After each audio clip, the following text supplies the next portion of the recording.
अस्सलाम वालेकुम दोस्तों, ये फ़रमाइश आई थी जैसे कि कुछ सजेशन याकूब साहब के हवाले से लोगों ने पूछे कि याकूब साहब के जो नॉवेल्स हैं और उनकी जो तफसीरें हैं, जो उनके इस्लाम पे या खुदाओं के ऊपर जो उन्होंने किताबें लिखी हैं, उसमें पूछा गया है, किसी ने पूछा है कि वो ये कहते हैं कि दो खुदाओं का अक़ीदा है, जैसे कि एक औरा है, एक मज़दा है।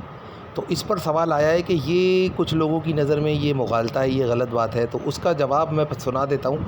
एक साहब ने ये मुकालमा भेजा है कि वो ये कह रहे हैं कि देखिए, अगर दो खुदा हैं तो अच्छाई का खुदा जो है वो तो अमर है। असल मसला ये आ रहा है, अगर अच्छाई का खुदा अमर है तो फिर बुराई का खुदा कैसे जीत गया? यहाँ सवाल ख़राब है। देखें, इस बात को समझने का बहुत आसान तरीका है। देखिए, अच्छाई का खुदा तो अच्छाई का ही होगा ना, और वो अमर भी है।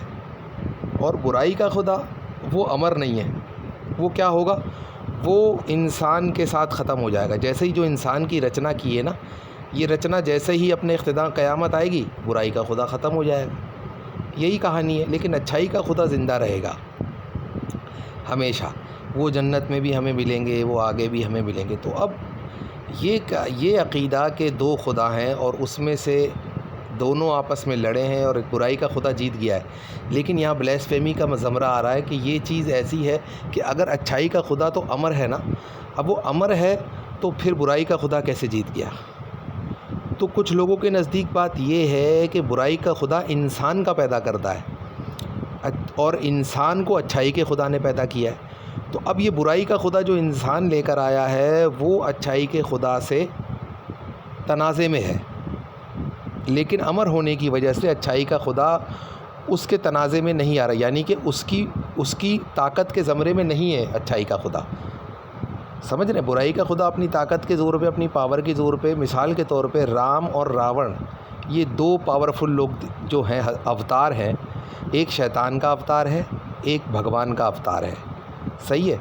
तो इसी तरह ये अवतार बाद में शिव की इबादत भी करने लगते हैं, जैसे रावण हज़ारों साल।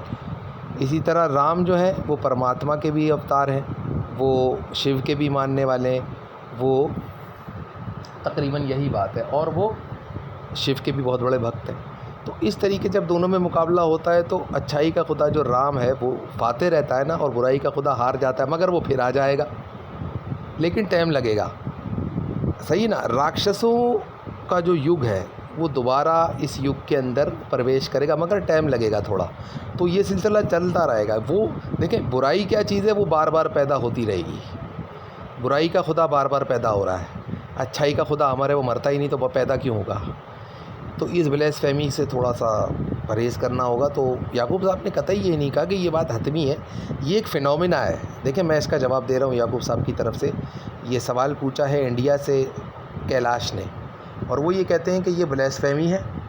तो ये अक़ीदा ब्लास्फेमी है। और ये जो किताब उनकी शाया हुई थी, अल्लाह को अल्लाह ही कहना चाहिए, खुदा या गॉड, तो वो ये कहते हैं, एक हिंदू साहब ने पढ़ी जिनका नाम कैलाश है, दिल्ली से उनका ताल्लुक़ है और उनके वालिदैन पंडित है। तो अब वो ये कहते हैं कि ये ब्लास्फेमी है। इस अक़ीदे को फ़िनोमेना के तौर पे सुना जाता है, मगर इसको हकीकी तौर पे कोई नहीं मानता, क्योंकि बुराई का खुदा बार बार पैदा हो रहा है। एक युग में मिट रहा है, दूसरे युग में आ रहा है, तीसरे युग में दूसरे में मिट रहा है, तो तीसरे में। लेकिन अच्छाई का खुदा वो उसको एक बार हरा चुका है, तो अब वो अच्छाई का खुदा अमर है। ये अक़ीदा हिंदू लोगों का है, सही अक़ीदा। लेकिन आर्यन मज़हब जो पुराने लोग थे, जो पहले के लोग थे, कि भाई दो खुदा का अक़ीदा है, ये है, वो है, तो ये जवाब आपको मिल गया। वो इस चीज़ को फ़िनोमेना के तौर पे बयान कर रहे हैं, समझाने के तौर पे बयान कर रहे हैं। देखिए, आज भी दुनिया में बुराई गालिब है भाई, कहाँ है अच्छाई? आप जो बात कर रहे हैं खुदा अमर है, इंडिया पे इस पर बहुत फ़िल्में बनी है कैलाश साहब, आप शीशनाक फ़िल्म देखें जाके। उसमें तो ये दिखाया गया है कि अमर होना वो भी मुमकिन नहीं है अगर परमात्मा ना चाहे। देखिए आप इस फ़िल्म को जाके, इल्मी फ़िल्म है। आप नागिन फ़िल्म देखें, इसके अंदर शिव का जो अवतार है, समझ रहे, शिव का अवतार है, वो सपेरों के हाथ में, आप मेरी बात, या शिव का सिक्योरिटी गार्ड, जो शिव का सिक्योरिटी सेशन है, या सिक्योरिटी गार्ड है, जो सांप है शिव का, वो एक सपेरे के हाथ में कैद है। ये क्या है? आप समझ रहे मेरी बात? तो क्या हो रहा है, ये वही हो रहा है ना। सपेरा जो सांप का मानने वाला है वो सांप को अपने मकसद के लिए इस्तेमाल कर रहा है, उसकी मनी को हासिल कर चुका है, कुव्वतें पा चुका है। आप समझ रहे हैं। तो रावण किसका मानने वाला, रावण ने बाद में किसको माना, शिव को माना। शिव को माना तो बहुत कुव्वत वाला हुआ था वो, फिर भारी पड़ा था। तो दुनिया में आज भी बुराई का राज है भाई, बुराई पावर में है। नेकी तो तबर्रुक के तौर पे कहीं कहीं मिलेगी आपको। वो उन्होंने प्रैक्टिकल बात कही है अपनी किताब में। एक प्रैक्टिकल देखें आप तो हकीकत क्या है, लिखी हुई बात है, खुदा अमर है, लिखी हुई बात है कि बुराई का खुदा बार बार पैदा हो रहा है। ये बात किताबों की हद तक है, हकीकत में क्या है आप हकीकत को देखें। कैलाश साहब, उनकी बात दू बदू सही है। देखिए, अच्छाई का खुदा बुराई के खुदा से हार गया है, ये औरा मज़हब का मेन अक़ीदा है। वो कैसे हार गया है, वो इस तरह हार गया है कि बुराई जो है वो गालिब आ गई है। आप देख रहे हैं, आप समंदर के पानी में नमक का हाल देख रहे हैं, आप मेरी बात समझ रहे होंगे। आप बदबू, गर्मी, पसीना, थकान, आप इसकी नौयत देख रहे हैं। तो यहाँ पर अच्छाई आपको नज़र नहीं आएगी।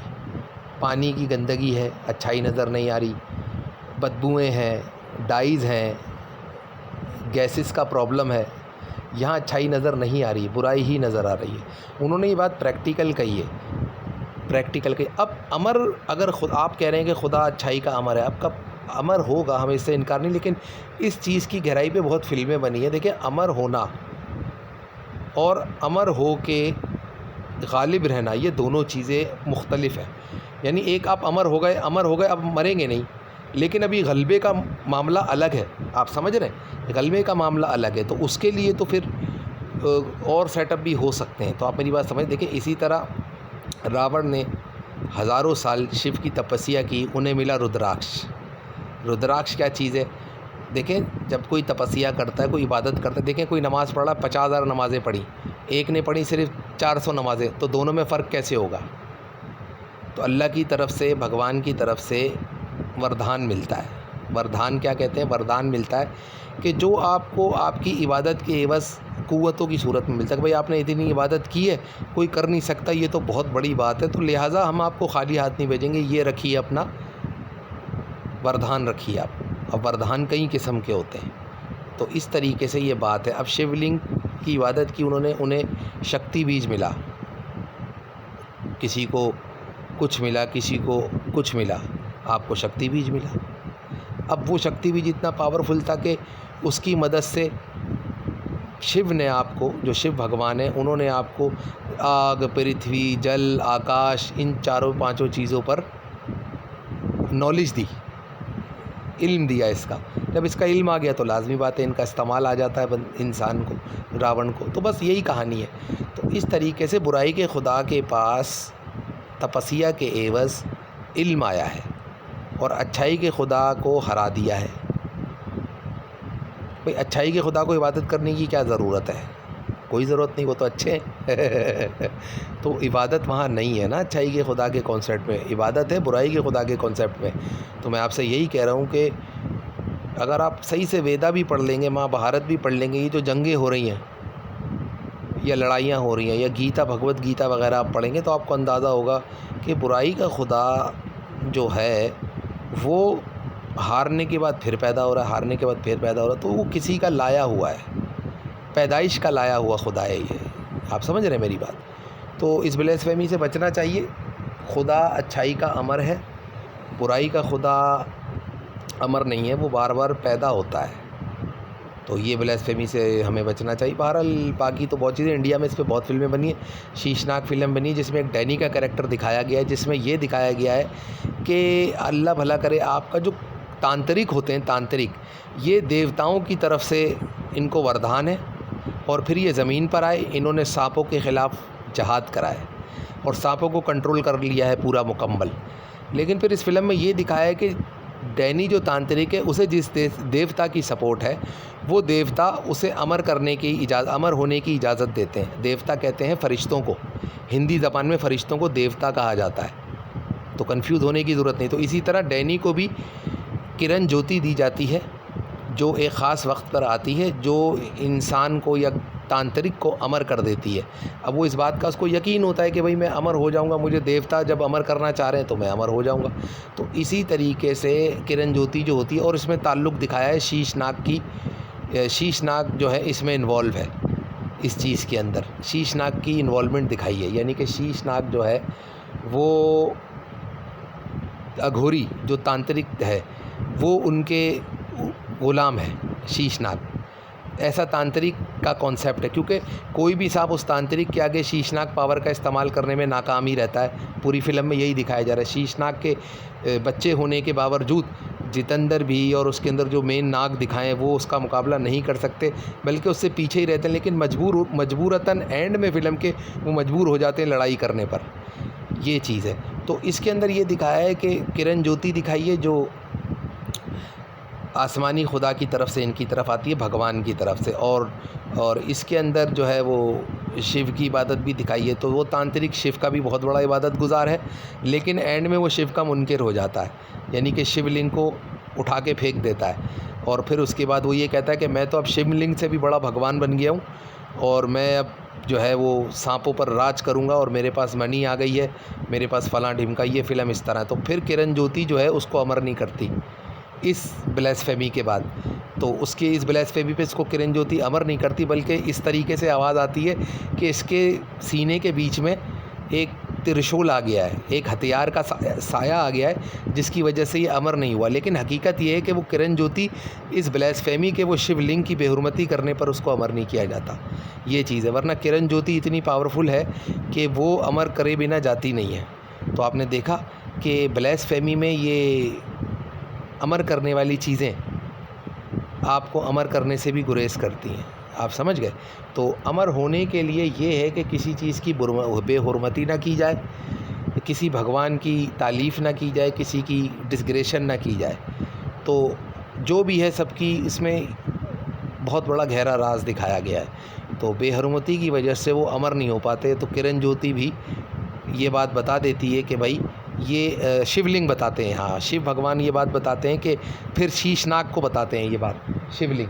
तो शीशनाग से पता चलता है जितेंद्र जो कि नाग नागिन होते हैं। तो जितेंद्र को ये बात पता चलती है कि शिव ने बताया कि भाई ये अमर नहीं हो सका है, क्योंकि शिव भगवान के पास ये पैगाम आ जाता होगा कि बेहुरमती और ब्लास्फेमी पर ये वरदान इन्हें नहीं मिला, अमर ना हो सके ये।